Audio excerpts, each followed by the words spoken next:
Everyone for joining us today for our webinar, Turning Data into Intelligence, How Knowledge Graphs Power Modern Banking and Customer 360. I'll be presenting today. I'm Victor Lee. I'm Head of Product Marketing here at TigerGraph. So the outline for our presentation today is we're going to be using banking as a case study for AI and seeing all the different ways that a business like a financial institution could benefit from AI, and look at the strengths and challenges of the current state of AI, and then how can knowledge graphs really make that even better, address some of the limitations of standard AI and deliver even more value to the company. So first of all, when you talk about a bank, it's many things. It has many needs and works in many ways. It is, of course, a business. So it wants to have lots of customers. It wants to operate profitably. It wants to grow. Has to make those customers happy.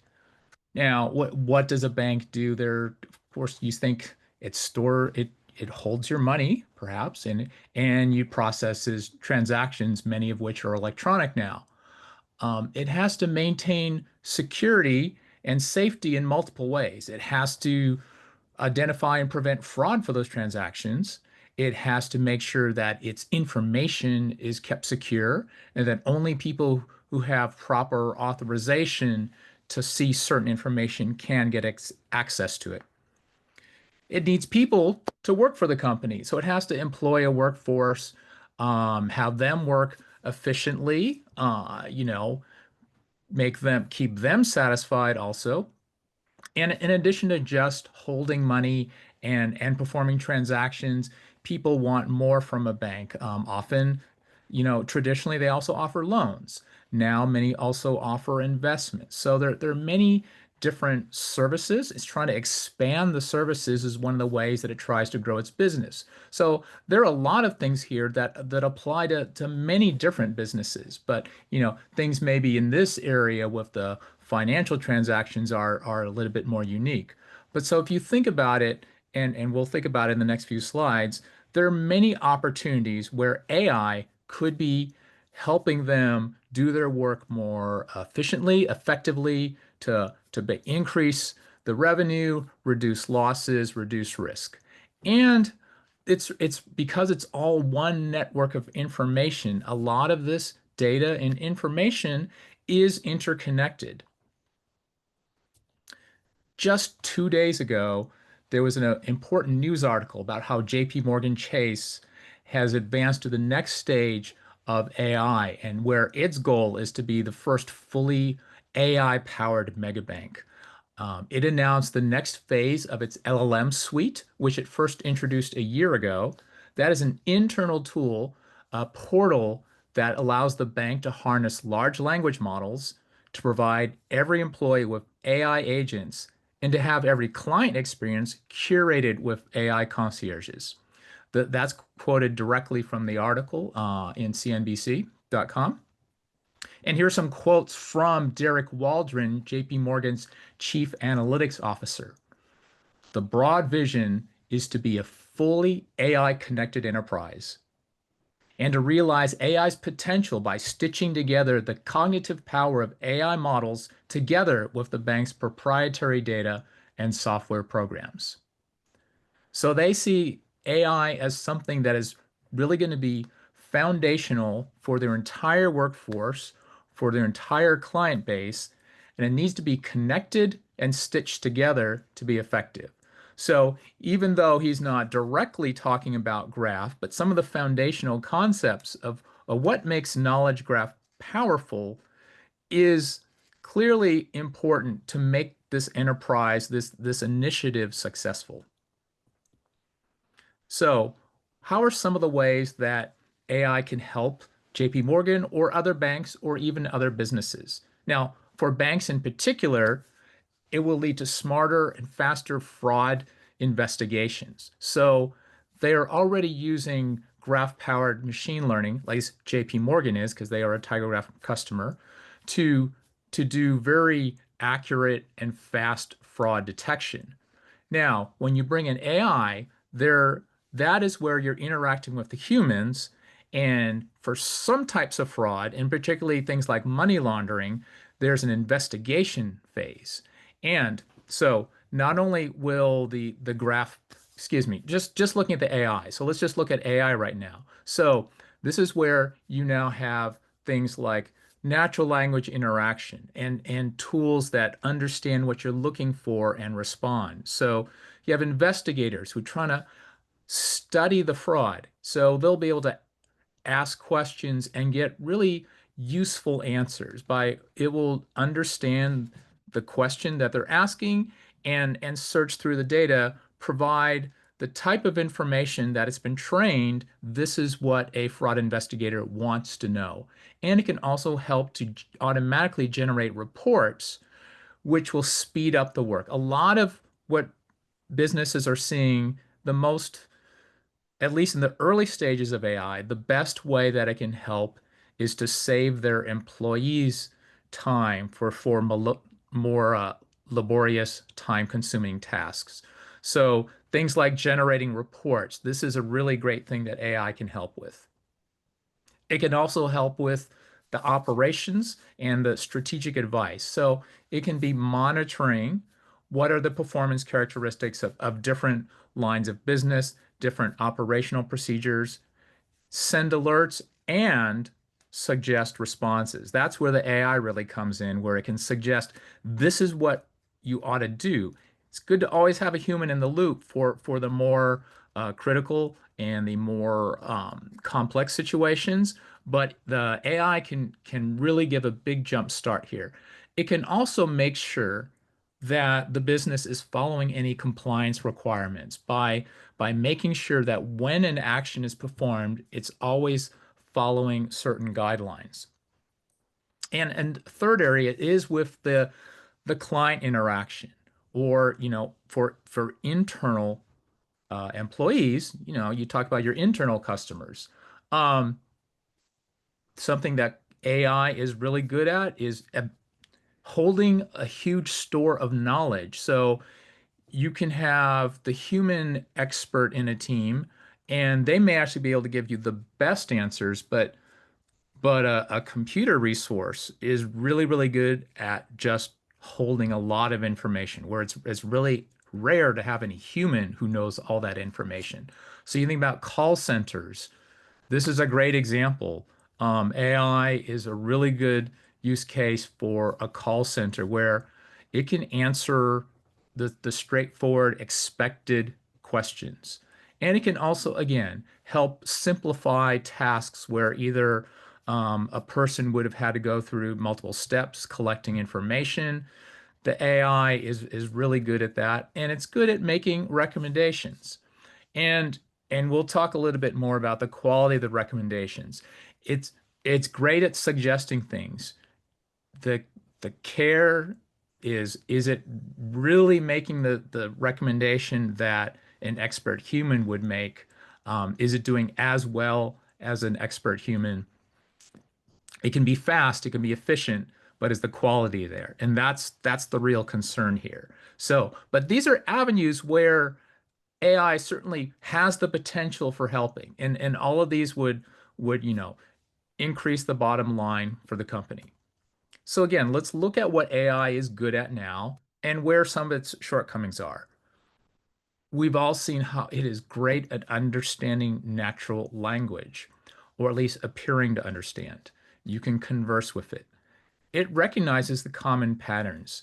Just like in machine learning, it's been given a lot of data. We've all heard the news reports about how the major AI services, they were given millions of online books and journals and music and images. There's debate about whether that was an appropriate activity for copyright purposes or not, but it's been done. And that's because they're training the machine to see what patterns do you see? What does a Mozart composition tend to look like, sound like, I should say. Um, and then they're creative. And why is it they're creative? That's like you ask it to make an image and it will create one for you. And that's because they follow this generative aspect of Gen AI. What you're doing is you're creating a computational model that knows that statistically what is likely to come next. That's how it constructs responses to a question. It's actually building up the sentences step by step, left or right, word by word. It's because it understands this is what a proper conversational English sentence typically looks like. So it's actually great at creating things that follow expectations. Whether that thing that it created follows is strictly true or not is the gotcha. So what AI doesn't completely do is reason the same way that humans do. Again, it's following patterns and making statistical predictions. That's part of what humans do, but we actually do a little bit more. Um, Context. It has the information that it was trained on, but it may not have the contextual information that you care about. That's why people talk about prompt engineering, where basically you have to shape its response by giving it, you have to sort of force feed it this context. And if you don't know how to do that well enough, or if you're simply not capable of giving it all the context that it ought to have, then you're just not going to get the best ideal answers.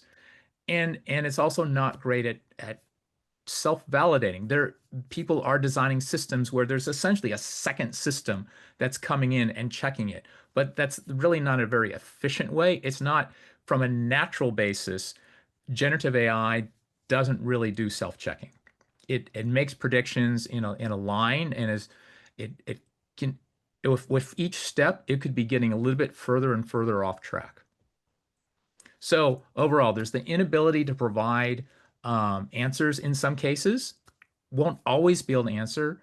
Sometimes the choices it makes are suboptimal because it didn't have enough context. And the worst case is when it actually presents something as true that's not true. I feel like I'm sort of spending a little bit too much time on the technical aspects, so I'm going to kind of go a little bit faster now. This is my last really technical slide.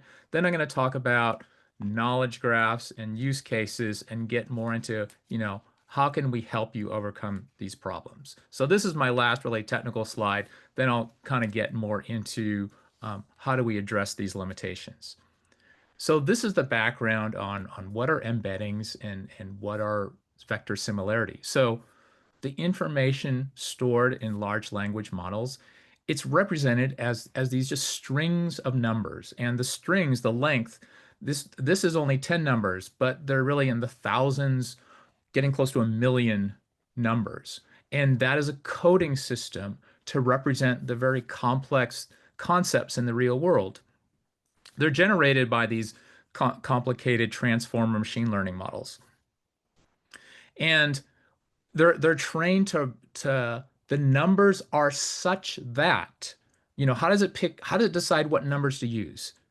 It decides to use numbers where it's been given some objective, but the basic objective is that two vectors, a vector is one of these embeddings of numbers, are similar to are numerically similar, which means that the objects they represent are similar. So again, if the objects are similar when their embedding vectors are numerically close, they're sort of pointed in almost the same direction. So it's heavily weighted toward this concept of similarity and this global perspective of taking a million factors into account of saying it's reducing these millions of factors and just saying in total, I think these two things are this close. And obviously it's a very powerful thing because it is the foundation for the AI, which is very, very useful. That being said, it has limitations. The limitations are those different numbers, they individually don't have any meaning that humans understand. So you can't break it down and say, I want to focus on this subset. It's an all or nothing. You either treat the whole embedding as your object, or not, and you can't even have an explanation of what the different parts mean. The other major shortcoming is that it's really only designed to look at this one type of relationship that it was designed to do. And you know, the base type of relationship is similarity, where the two things are, you know, maybe they could substitute for each other in a sentence, or they have are often used, you know, sometimes used interchangeably in a sentence. It's that type of similarity. Um, but that's not the only type of relationship that people care about.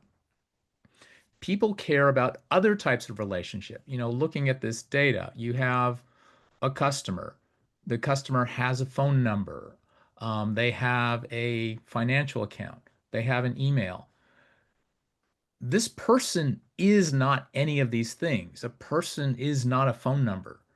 There's a certain particular type of relationship, but it's not similarity. Now, eh, LLMs overcome this in a rather indirect way. They see that these things often fall together in a chunk of text, and then it uses its additional understanding of language to break down the text, and it in a very indirect way tries to figure out this relationship. Whereas, could we just directly say, hey, this person has this phone number, the way that we do now in structured information? Well, you can. And what you do is you form a knowledge graph. So a knowledge graph is when you form this network of known, clearly stated relationships, not something that sort of glommed together in you found a paragraph where or some document where it listed this person's phone number, but you had to sort of reverse engineer it through your understanding of language. Whereas here, you just have a database that just says this person's phone number is. A graph is when you have, you know, all of these things interconnected to form one network, and then you can leap or hop from one relationship to another to do deductive reasoning. So the knowledge graph, the whole thing, when you collect all this, you have a knowledge graph. And it provides this very clear, interconnected set of facts with very rich set of relationships, whatever you would like to know. You can build a knowledge graph from structured knowledge, and now you can take unstructured knowledge like images, you know, prose documents, audio, video, pass it through an LLM, which generates an embedding and but also recognizes relationships between and elements of these things. So it would break down that document, recognize concepts, recognize entities, and recognize how those things are related, and put that in the document. It can also just do proximity relationship, but so it's not just storing the individual things. It's analyzing this and creating a graph of related, you know, chunks of content from here. Now, how does that improve our situation? So, first of all, knowledge graphs are a proven concept. They're already being used without AI in financial businesses and many others. Probably the most prominent use is to improve fraud detection by detecting complex patterns in relationships, typically improving fraud detection by around 20%, which for some of our customers, that's a $50 million in annual savings. It's also, Graph is great at helping to improve entity resolution and building a customer 360 model that gives you more complete and correct customer records. So you're better able to do risk assessment, follow compliance requirements, and do personalized recommendation. That's even without AI. That's just having this as a information structure. As I said, JP Morgan saves $50 million a year through the real-time graph analytics, which is boosting their fraud detection accuracy. New Bank is another financial institution In Latin America, the largest Latin American bank, they are using graph analytics from TigerGraph to improve their detection of mule accounts and other fraudulent networks activity. It's speeding up their investigations and again saving them millions of dollars every year, millions per month and tens of millions per year. Another very large global financial services giant, one of you would all know this name. They are, and to show the diversity of ways that businesses like banks need good information and services, good analytic services. They're using it to model their software and hardware network. They call it an application impact knowledge graph to give them better operational integrity and to predict and avoid service outages. So they modeled their hardware resources, and into physical and logical units, the software that is installed on those, and the software is layered, right? There are components that have dependent on other components. So there's many tiers of software dependency. And then finally, who are the users? What are the services that are using these applications, and what are the business units that are using these? So there's this chain of dependencies, right? And you could see, and it's very much like a supply chain. If one thing were to fail, it will have a cascade of consequences. And so what they're trying to do is they need to avoid long unplanned failures. And by having it all networked in this real-time analyzable graph, they can see where all the weak points are. They can see we need to provide an update. We actually have to do an update to this particular software. It's going to be down for a certain amount of time. What are the consequences? How can we minimize the downtime, and how can we minimize the disruption of services? So by having this graph, they are able to save considerable amount of money and heartache by minimizing the downtime for both planned and unplanned outages. And they're actually also, a side benefit is they're making better utilization of what they have. So those are some use cases where knowledge graph can help even without AI. But when you have AI, it gets even better. So knowledge graph provides the context that traditional AI lacks. So think about any difficult question if you were asked. The answer, if you're a knowledgeable person, you're going to say, well, it depends. You know, I need to know your particular circumstances for this question. So thing is, LLMs, they absorb this vast amount of information, and it's a lot of work to keep them updated. They only have a snapshot of information, and it tends to be more general things.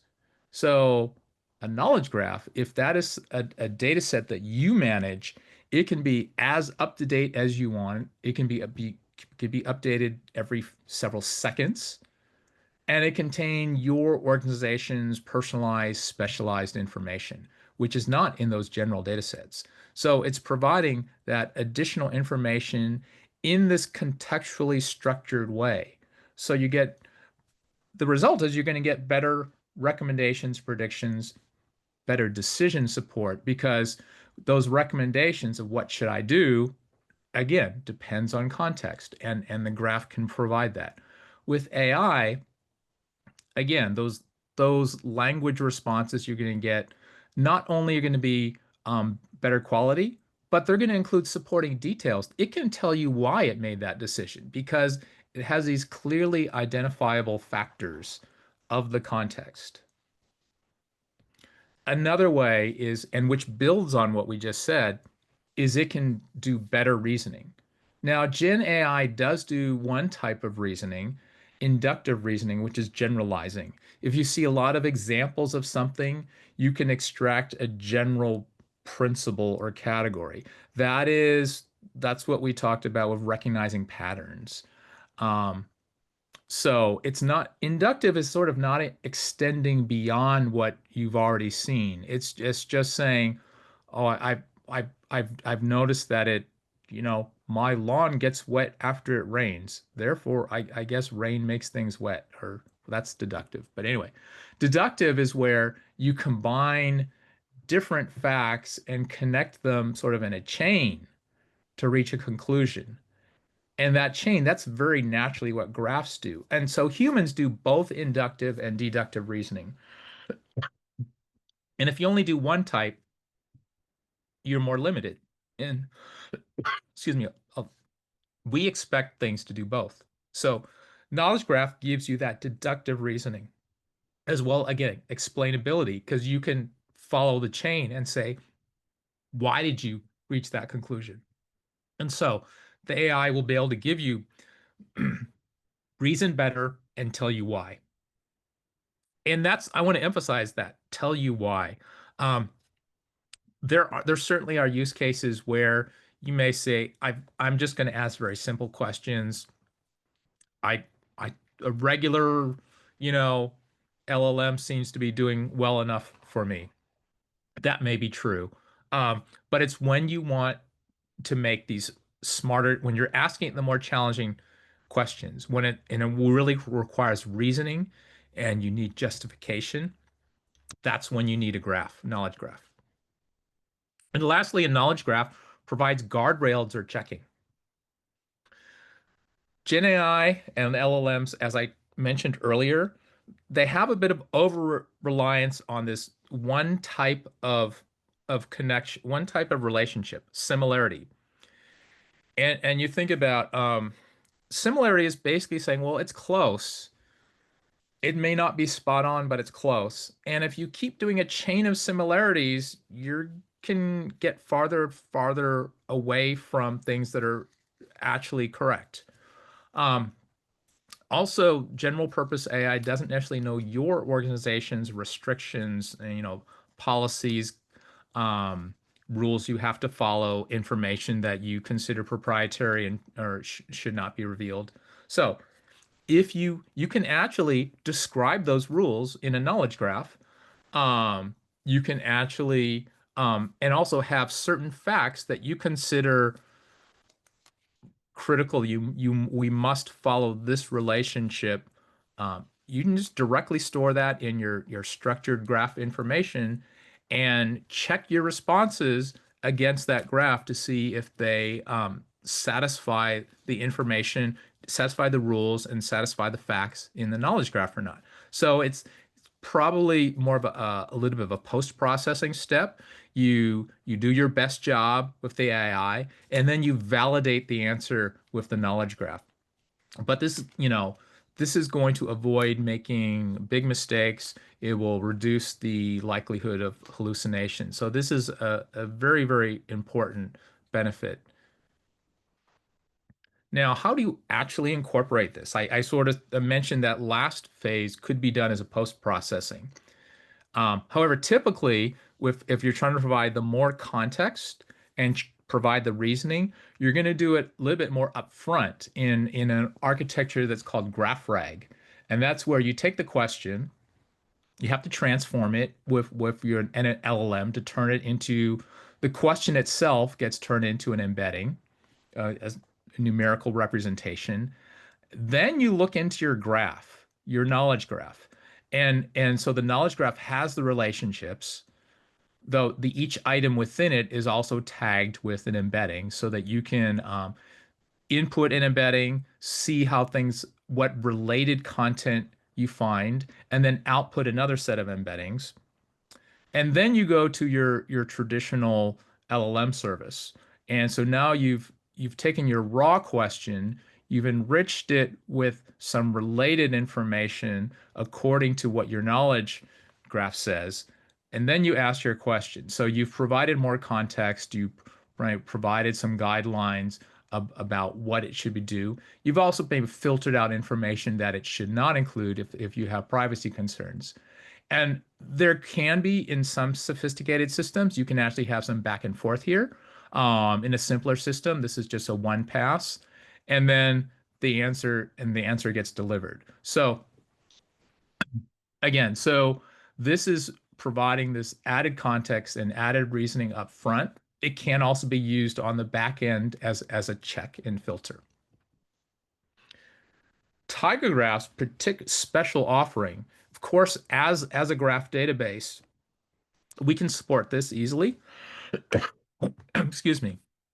Um, I mentioned that you want obviously the graph relationships, but you actually need to tag each item with an embedding because the input is going to come in the form of an embedding and the output's going to come in the form of an embedding.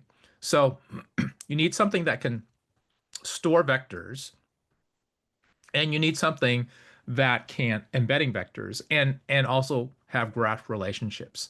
And if you're familiar with vector databases, you know that they also operate on this, they perform this very important function. This is, I mentioned earlier, what do how are embeddings designed to work? They're designed to be coded based on similarity. So if you have a vector database, you want it to also find things that are similar. So TigerGraph has extended beyond its core design of being just a pure graph. We now have vector storage and we now have vector similarity indexing. So TigerGraph is now actually a hybrid graph plus vector database. And we've brought to that the same performance and scalability that we've always been known for. So by using TigerGraph as a hybrid graph and vector solution, you can deploy that GraphRAG with a simpler because you only have uh, one application or one product to manage instead of two. You get high performance from both, and you eliminate the communication between the two because it's actually the same product internally. There's just the vector is a property of a vertex. So it's faster, it's easier to maintain, and it's faster in the individual components. It's faster in combination, and it has the same scalability. And so I think this is a great way if you're going to implement GraphRAG. This is just a really great way to do it.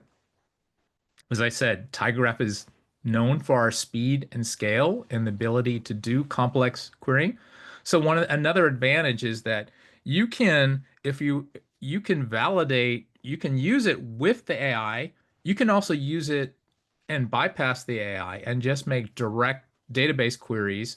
That's a great way to validate what is actually stored in there. If you need to get that explainability result, and you want to in a way bypass the AI to check on its answers, this is a great way to do it because you can just directly work with the graph database. Um, Also, we have in database analytics the ability to handle both transactional workloads if you need to update the database very quickly, do quick reads, or larger graph analytics, the type of analytics that say is being used for fraud detection. And because of this integration and it's really the performance is done in a very efficient way. So you can get this performance with what is actually a smaller footprint than you would have to use with a lot of other products. So that's lowering your total cost of ownership. As I mentioned, banks are already using TigerGraph for many different these use cases for fraud detection, for know your customer and entity resolution, for recommendations, and for modeling their network infrastructure. So actually, all of these use cases are in use now for by financial institutions, and many of them are in use by other types of businesses. So we've encapsulated our experience and basically built these solution kits, which give you a sample graph model, sample data, and the queries and a dashboard for you to see this is how you could solve your needs, try it out with the sample data, and then there's guides for how to ingest your own data, and then in very short order, you could have a working solution to your product for your problem. So solution kits are available from TigerGraph at no added charge. They come automatically with our cloud service Savannah, or you can download them directly if you're using TigerGraph in a self-managed environment.